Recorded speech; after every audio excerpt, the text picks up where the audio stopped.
Président, au cours de votre rencontre avec la presse d'aujourd'hui, vous avez abordé le dossier, le sujet des élections.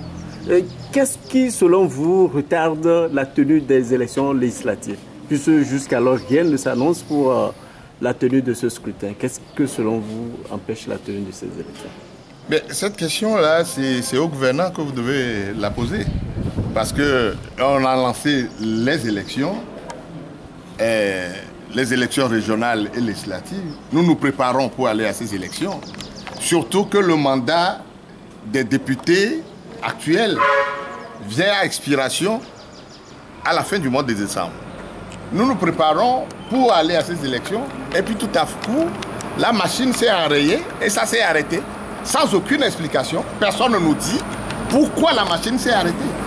Parce que dans un pays normal, lorsque vous lancez une opération et que quelque chose empêche de poursuivre, au moins par courtoisie, par respect pour les populations, vous dites oui, nous avons lancé une opération, mais compte tenu de telles difficultés, bon, nous arrêtons ou nous temporisons.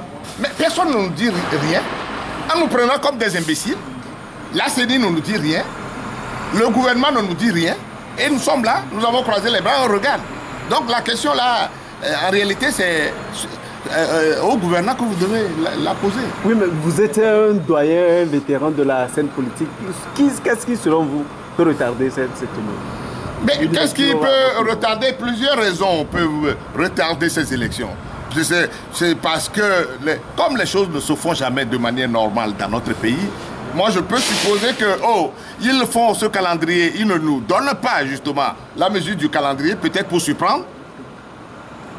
Ou bien peut-être que, comme on l'apprend, de certaines sources qui sont en difficulté financièrement pour organiser les élections. Vous proposez au niveau du GMC un certain nombre de choses. Vous pouvez les avoir?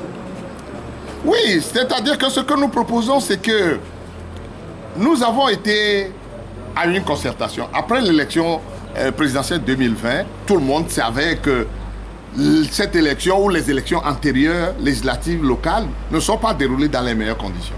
C'est pour ça que plusieurs voix ont appelé à des réformes substantielles pour qu'on organise des élections sérieuses dans notre pays. Mais ils nous ont appelés à une concertation.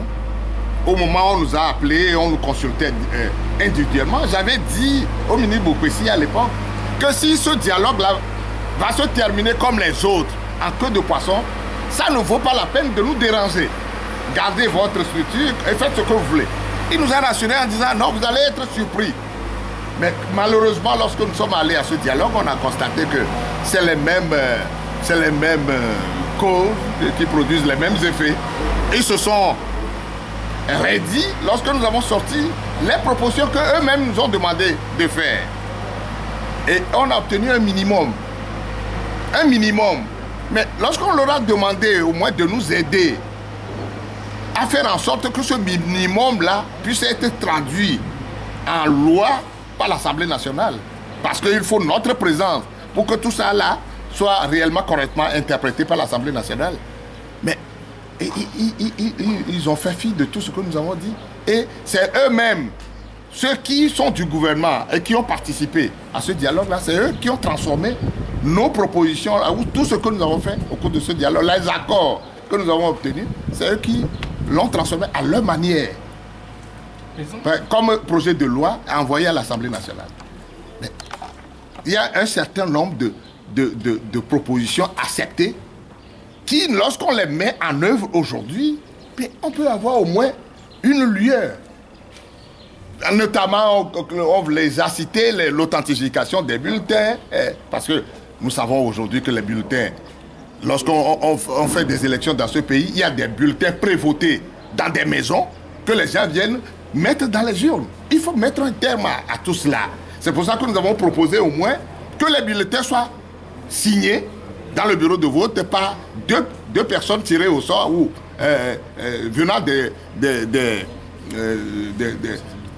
sensibilités différentes. Mais tout cela, avec tout ce qu'on doit faire pour limiter les fraudes, on les a proposés, on les a rappelés tout à l'heure dans notre déclaration liminaire. Mais ils ne l'ont pas fait. C'est pour ça que le GMC s'est réapproprié toutes ces propositions-là pour les réintroduire. Pour que, avant ces élections, s'ils veulent réellement que ces élections soient transparentes, que quelque chose soit fait de ce côté-là. Vous appelez à l'union sacrée de l'opposition tout entière? Oui, vous savez, aujourd'hui, nous raisonnons au niveau de l'opposition en termes de camp. Chacun est dans son camp. Mais nous avons des préoccupations majeures qui sont communes à nous tous.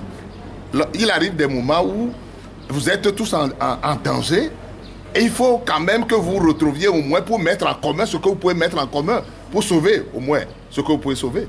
Alors, nous disons aujourd'hui, lorsqu'on prend les conditions d'organisation des élections, nous prenons les brimades, les interdictions qui sont faites un peu partout à ceux qui sont de l'opposition, mais sur ces points-là, au moins on peut s'entendre pour adopter quelque chose au niveau de l'opposition comme base d'une entente commune pour au moins exister. Merci, Monsieur le Président. C'est moi qui vous remercie.